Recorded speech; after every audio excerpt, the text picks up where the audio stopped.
It's time for Business Minds Coffee Chat, an inspiring show about the journey to personal and professional growth. And now, your host, Jay Shear. Hey everyone, you're listening to Business Minds Coffee Chat, and I am your host, Jay Shear. And I am so excited today. So this is actually part 2 of a 2-part conversation. Last week on the show, I welcomed my incredible guest, Amberly Lago, and Amberly is back today for the second half of our conversation. If you did not have a chance to listen to our first conversation last week, I would encourage you to make sure you go back and listen to it and take notes. There was so much incredible value that Amberly provided in that conversation, and I know that there's going to be a lot more in our conversation today. So, Amberly, I want to welcome you back to the Business Minds Coffee Chat show. Thank you so very much again for being here today. You're incredible. Oh, my goodness. Thank you so much. I love talking to you, and I feel so honored to be here. So thank you for having me back.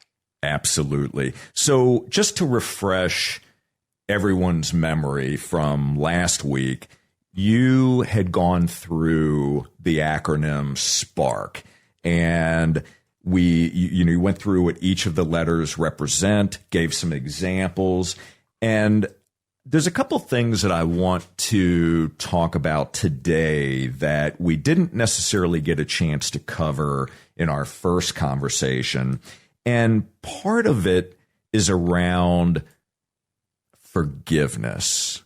So you talk about forgiveness in your latest book, Joy Through the Journey. And I want to spend a couple of moments or two talking about the importance of forgiveness. But I'd like you to give a personal story or example of where forgiveness became so important for you, for your own growth and your own ability to be able to move forward.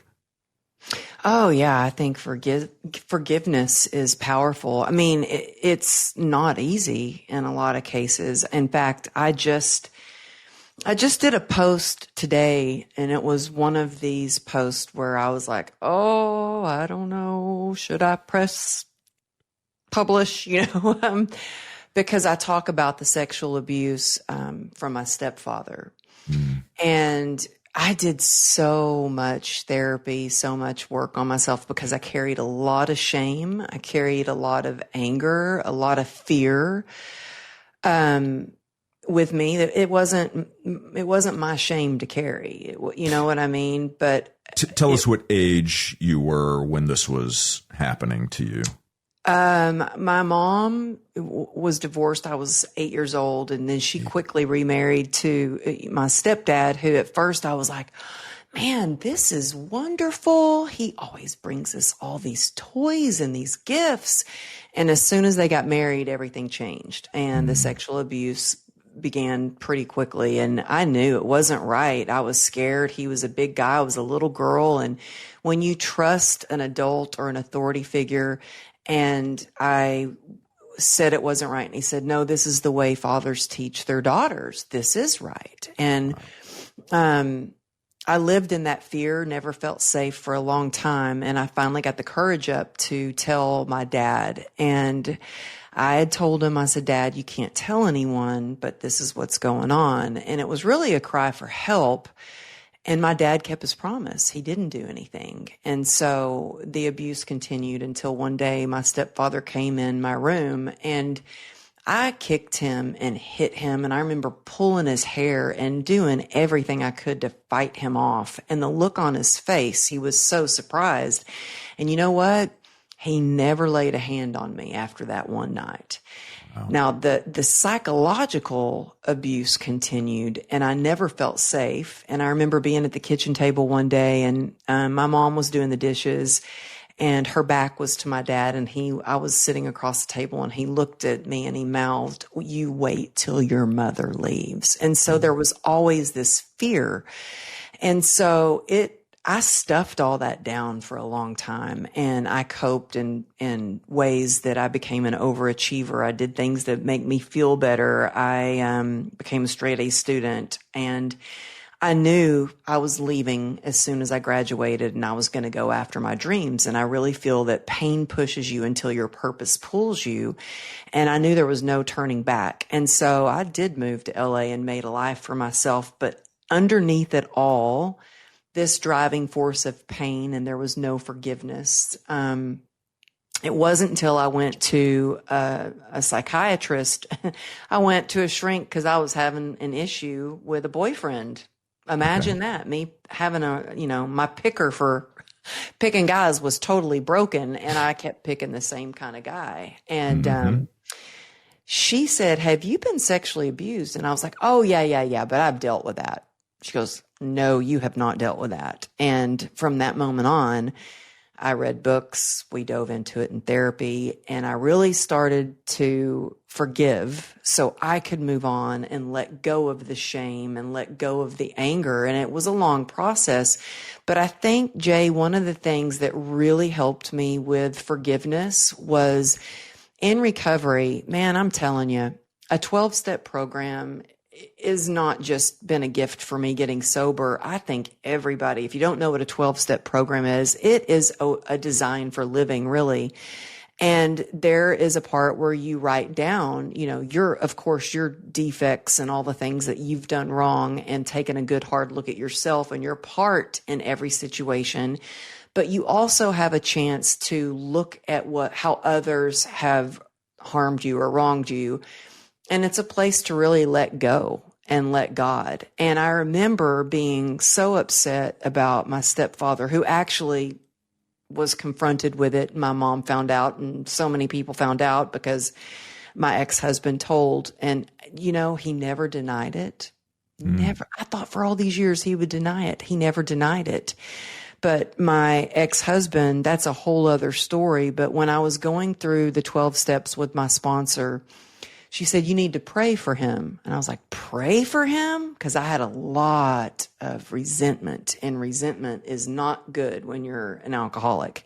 It can lead you to picking up a drink. So I did. I prayed for people who had wronged me. I prayed for my ex-husband, and that was, and you're listening and you might be going, "Pray for my ex-husband? No way." Or "Pray for the person who sexually abused me? No way." I'm telling you, it was transformative. It helped me forgive. Not that I forget, but when you can pray for that person, it gives you peace and serenity, and you can learn to let go and let go and let God, but let go and believe in a higher power that is going to carry you through. I don't do anything alone. And so forgiveness is the gift that you give yourself. They don't get free rent in your head or in your heart. Like, you can let it go. It's the weight that is lifted off of you when you can do that. And again, I'm not saying it's easy, but it's possible. So I do want to touch on this for a moment, because you just articulated this perfectly, that it's not easy, but it is possible. So share with us, let's pull the curtain back for just a moment or two about the difficulty of getting to the point where you can either say the words, you can write it down, because I can only imagine the things that are going on in your mind, right? The stories that you're telling yourself. So what was the breakthrough for you? So obviously it was difficult, but what did finally give you the strength or the courage to be able to say the words, "I forgive you"? Well, you know what? I think the truth will set you free. We heal what we reveal. And actually, I never had a chance to tell my stepfather that I forgive you because I never had a chance to talk to him after he found out. So how he found out, I'll just tell you really quick. Okay. I think sometimes other situations happen that when you're in them, they are horrible and you're like, how could this be going on? But it ends up being a blessing or a lesson for you. And for me, it was both. So my ex-husband was abusive and he had done everything. And I think I had told him that I had confided in him. I hadn't told anybody except for my dad and him. And he, I think, to try to hurt me, in a rage, picked up the phone and called my mom and told her what had happened. He said, "Do you know what your stepfather did to my wife?" And I was devastated that she found out, but I got on the phone with her and she said, "Did this happen?" And I said, "Yeah." And she went and confronted my stepdad. He didn't deny it. She flew out to California to be with me. And when she got back, he was gone. So he ran away. They couldn't find him. He left her with a disabled son and my younger sister. So he was on the run. I never got to talk to him. He just disappeared. No one could find him. He ended up living, and there were times we talked about energy in the last week, energy vampires, how you can feel energy. Well, there were times when I felt this icky, weird energy, this feeling like somebody was watching me, like this feeling he was watching me. Okay. He ended up living an hour away from me in California. Out of all the places to live, that's where he lived. Wow. I still never really got to talk to him. I didn't really want to, but he ended up passing away. He died of testicular cancer. Imagine that. But I was able to do a lot of writing, and I was able to talk to my sponsor and my therapist about it. And sometimes we don't get to tell that person, but we can tell our higher power. I think writing about it is cathartic. There is something so healing when you write about it. And when I wrote my first book, True Grit and Grace, I actually wrote publicly about it in a book that became a bestseller. And I remember when this book came in the mail and my husband was looking at it, and on the back of the book, it says, overcame sexual abuse. And my husband is very private. He's a former lieutenant commander. He doesn't like social media. He doesn't like people over the house. He's just very private. He goes, "Oh my gosh, do you see it says sexual abuse on the back of the book?" And I said, "Yeah, honey, I write about it in the book. Maybe you want to read the book." And so one of the things that was hard, when I wrote about it, it was vulnerable. And yet I have learned that vulnerability can be your superpower because it connects you with people that you build this incredible bond. And from that book, which is a love story really about my husband and I, but it talks about everything from addiction to them overcoming 34 surgeries to save my leg and the motorcycle accident. But I talk about the sexual abuse. And Jay, I have had men and women come up to me and tell me, "Thank you for writing about that." Men who have reached out and said, "I was abused by a priest. I was abused by someone at school. Thank you for writing about that. I don't feel like I have to hold my head down in shame. I can walk with dignity and my chin held up." And so to me, it's worth it when you do the work to really heal yourself. And it's a continuous journey. I mean, I'm not healed and everything's fine.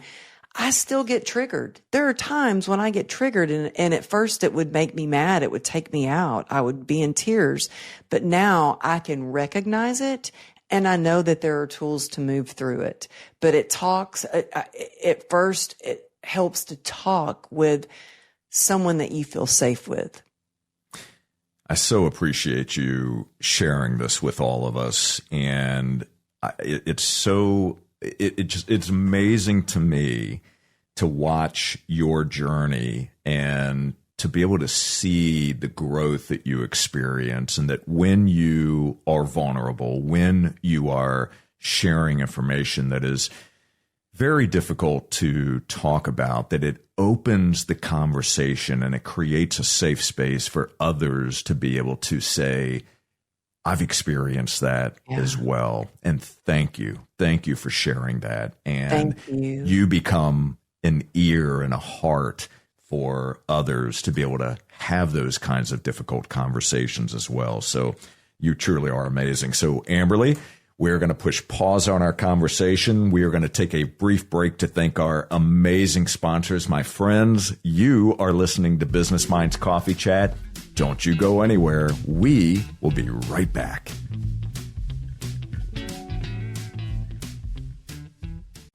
Thank you so much for recommending us to your family and friends. When you need a 30, 60, or 90-minute massage, it's real easy to book your appointment online. MassageByNatalie.org. MassageByNatalie.org.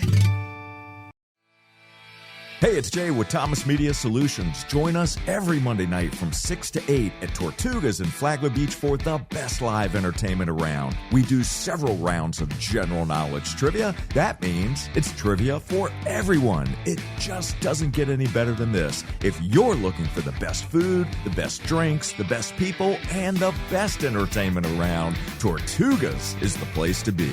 Make sure to get there early to get a seat. See you there. All right, here we go. Let us entertain you all season long at the Fitzgerald Performing Arts Center. Our brand new season is out now. We've got great shows and great seats waiting for you. Every time you buy a ticket to a show at the Fitz, you support the performing arts in Flagler schools. Get all the information and buy tickets at flaglerentertainment.com.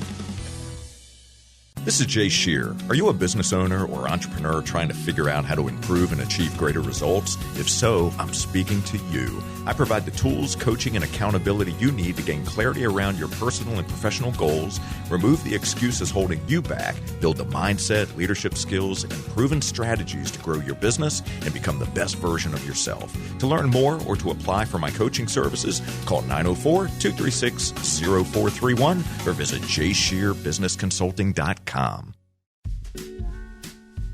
All right, we're back. And again, you're listening to Business Minds Coffee Chat, and I am here today with my amazing guest, Amberly Lago. What a fantastic conversation we're having. And I just want to remind everybody that this is the second episode of our conversation with Amberly. Please make sure if you didn't get a chance to already listen to it, that you go back to last week's episode and listen to the first part of our conversation. You're going to get so much value out of that, just as you are out of this conversation. So, Amberly, before the break, of course, we were having difficult conversation talking about some of the trauma that you've experienced and forgiveness and how you've been able to move through that, and also realizing that we're all a work in progress. I mean, even though you've been able to forgive people in the past, we have to work on it every day. It's not a situation where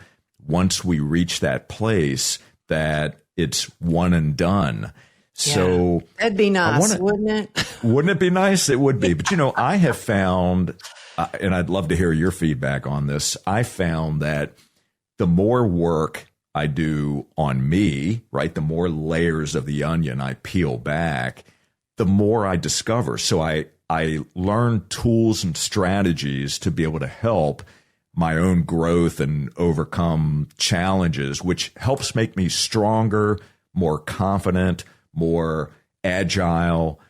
But I also, there's a lot more work to be done, but because I've already done this amount of work and learned these tools and strategies, I'm not starting from zero, right? I already have some tools in my tool belt that can help me with the new challenges in front of me.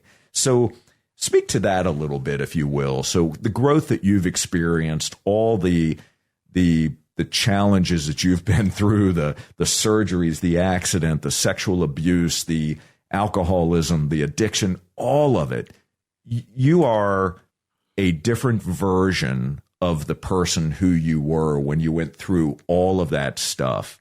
So today, you're so much stronger. What is it like for you to look back now and see the version of who you were versus the person who you are today, do you feel like, based on what you've experienced and what you've learned, is there anything that either would surprise you at this point, or is there anything that you think that you are not ready for? Oh, well, I don't ever feel ready. Really? I don't. I mean, I guess maybe I'm hard on myself, but this is the busiest, the most booked I've ever been for speaking. I've been speaking for years, but this is the first time I'm literally speaking 2-3 times a week. I'm traveling to a different state every week to speak at events, which I feel so blessed to get to do. And yet, by the way, you're on big stages these days. I've seen you. I'm like pinching myself, to be honest with you. I still have moments where I'm like, are you sure you want me to be your keynote speaker? Like I feel so blessed. I get to do that, and I get to do what I get to do, and be at these amazing events. And I still, I have notes on my desk here. I still, before every talk, I get super nervous. And then I remember it's not about me. It's about the people that I serve. And then afterwards, I feel like, I prepare, then I go say whatever comes out is going to come out on stage. And then afterwards, I'm like, oh, I forgot to say this, or I forgot to say that. And I can be hard on myself. And my husband's like, you're so hard on yourself. Of course you're ready. You've been doing this forever. But I always want to learn and grow. And, I just spoke at an event a couple of days ago, and they reached out to me to ask how they could do better at their event for their speakers. And I'm like, well, can I ask you, how can I do better as a speaker? I'm open for, feedback. If anybody I want to evolve and get better. I always want to get better. And I feel like the more that I know, the more that I feel like I don't know, like there's so much to learn, And so, I'm always learning and growing. And I also don't mind getting humbled, because when I'm humbled, it just reminds me that I have the strength to move forward and keep going. And, everything that we go through, you grow through. Every setback, every challenge is it gives you the possibility to learn how to have more grit, to learn to be more resilient. In fact, I think one of the things that has helped me so much as an entrepreneur is, I was in the dance industry, and that was hardcore. That was cutthroat. You got rejected, you got told no. And so when I work with, clients who are upset that they did get the gig, whatever, or they feel like they were taking something personally, I'm like, look, I used to be lined up in a line, and you were grateful if they didn't make you stay all day and then cut you at the last minute. Like, if you weren't the right fit for what they were looking for, I'd rather be told up front. Like, they would put you in a line, and too fat, too skinny, too muscular, too tall. It was like constantly. And you had to shift your mind. I did shift my mind, said, okay, that was a no, but that just means I'm closer to a yes.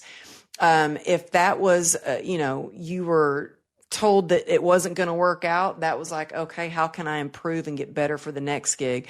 I always felt like I'm being redirected to the door that is going to open for me. And so I feel like everything that I've gone through has prepared me for where I am today. Sometimes we don't understand, like, why is this happening? It's always happening for you. Yes, absolutely.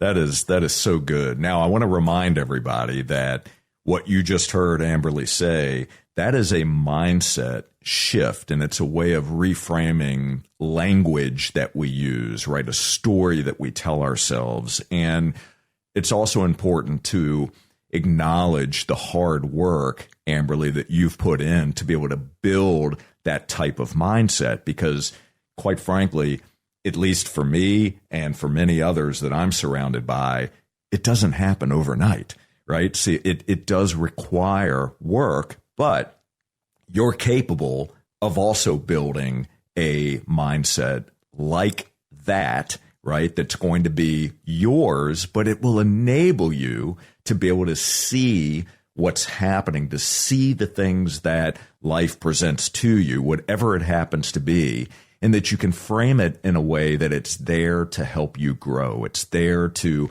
if there's pain involved, you can take that pain and you can turn it into joy. You can turn it into growth, right? Because in order for us to grow, we have to go through the difficult things. But if we're telling ourselves that I can't do this, or this isn't fair, or this always happens to me, guess what happens? Mm-hmm. We get stuck.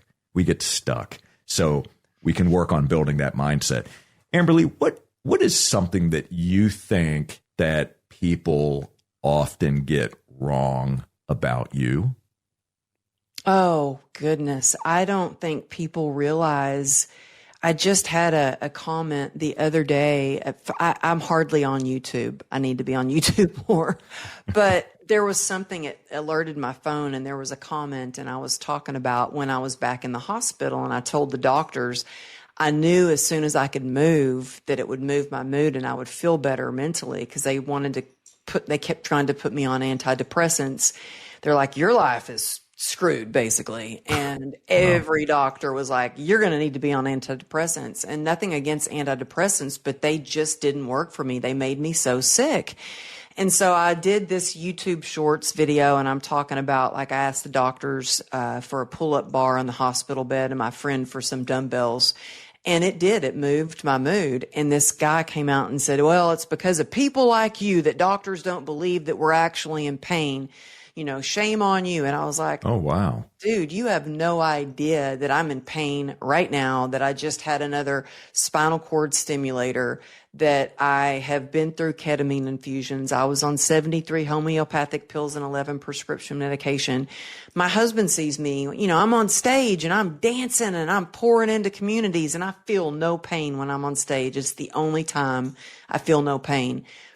I get home and I can crash and I can't even walk. And so a lot of people, I think, don't realize that I wake up in pain every single day. They don't realize, you know, my husband will say, you're not normal. You're not like your other friends that go to events and speak on stages. They don't deal with the constant chronic nerve pain that you have. And it's true, but you know what? I don't let that define me. And I don't focus on that. I don't like to talk about it all the time, because I like to do things that, you know, I like to focus on the good and focus on the wins and celebrate those wins along the way. And in fact, like in my mastermind, I always tell the ladies, we start off, I say, tell me your win. Before we get into hot seats and talk about what a challenge is, I want to know what their win is so we can celebrate that. When I'm talking to somebody that might be a doggy downer in my life, that is an energy vampire, when I get on the phone, the first thing I do is say, tell me something good. And they're kind of like, oh, you know, you have those people that they just want to complain all the time. Like, tell me something good. And they're like, oh, gosh, there goes Amberly wanting me to talk about the good again, you know? I love that, though. That's so good. So, Amberly, I want to thank you so very much for joining us today on Business Minds Coffee Chat. My friends, I know this has been quite the conversation, same as last week. The book, Joy Through the Journey. Make sure you pick up a copy of that, read it, reach out to Amberly. Her contact information will be available to you. Make sure you reach out to Amberly and let her know what you thought about her book, her story, how she's impacting your life. Share one of those wins.